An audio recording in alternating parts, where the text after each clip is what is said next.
Hello students, welcome to our YouTube channel. आज के video में हम इनफेक्टिव ब्रीथिंग पैटर्न के ऊपर एनसीपी को डिस्कस करने वाले हैं। यदि आप हमारे चैनल पर नए हैं और आपने हमारा चैनल सब्सक्राइब नहीं किया है तो प्लीज़ चैनल को सब्सक्राइब कर लीजिए। आपको हमारे चैनल पर और भी टॉपिक्स पर care plan, case study, case presentations देखने को मिलते रहेंगे।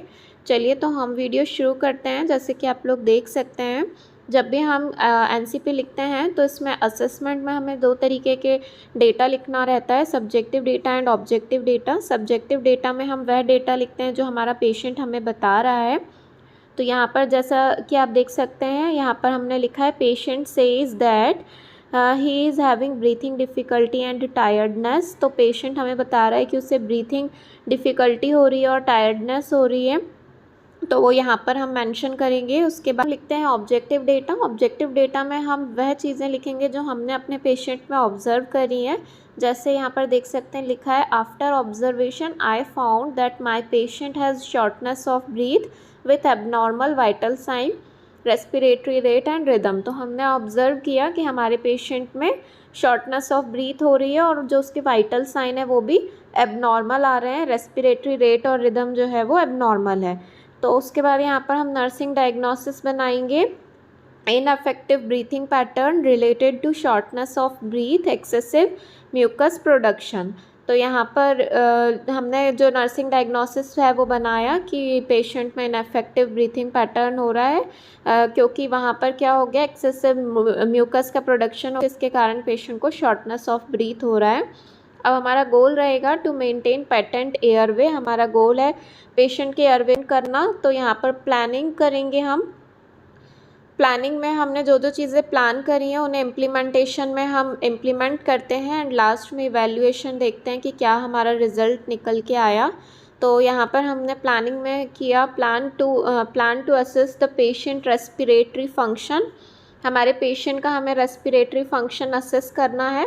तो यहाँ पर हम इम्प्लीमेंटेशन में असेस्ड लिख देंगे, assessed the condition of the patient. उसके बाद फिर यहाँ पर हम नेक्स्ट हमने प्लान किया है plan to monitor vital sign and saturation level. तो यहाँ पर हम पेशेंट का सेचुरेशन लेवल और वाइटल साइन जो है वो मॉनिटर करेंगे। तो यहाँ पर हम लिख देंगे मॉनिटर्ड वाइटल साइन।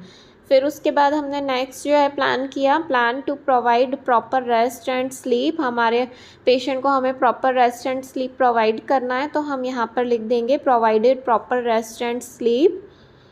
फिर उसके बाद नेक्स्ट जो हमने प्लान किया plan to provide medication as per the physician order. Physician order के अकॉर्डिंग हमें मेडिकेशन देना है, तो हम यहाँ पर इम्प्लीमेंटेशन में लिख देंगे provided medication as per the physician order, bronchodilator and corticosteroid provided. फिर उसके बाद हम लिखेंगे plan to provide oxygen therapy if needed. तो यहाँ पर अगर पेशेंट को ऑक्सीजन थेरेपी की नीड है तो हम उससे ऑक्सीजन थेरेपी प्रोवाइड करेंगे। तो यहाँ पर हमने लिख देना है oxygen therapy has been provided. हमने पेशेंट को अगर ऑक्सीजन थेरेपी प्रोवाइड कर दी है तो यहाँ पर आप मेंशन कर देंगे।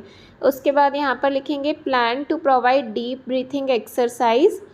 पेशेंट के को डीप ब्रीथिंग एक्सरसाइज प्रोवाइड करने के लिए प्लानिंग करेंगे और अगर हमने प्रोवाइड कर दिया तो यहाँ पर लिख देंगे deep breathing exercise has been provided. तो यहाँ पर फिर सब जो भी चीज़ें हमने इम्प्लीमेंट कर दी हैं उनका लास्ट में हम एवेल्यूएशन करेंगे। एवेल्यूएशन में आप लिख देंगे patient is able to maintain patent airway and to breathe comfortably. तो यहाँ पर इस तरीके से एवेल्यूएशन लिख लेना है। तो आज के वीडियो में हमने इनअफेक्टिव ब्रीथिंग पैटर्न के ऊपर एनसीपी डिस्कस किया है। आई होप आप लोगों को वीडियो पसंद आया हो। वीडियो पसंद आया हो तो प्लीज़ वीडियो को लाइक कर दीजिए, अपने फ्रेंड्स के साथ शेयर कीजिए और यदि आप और वीडियोस देखना चाहते हैं तो हमारा चैनल सब्सक्राइब कर लीजिए। Thank you.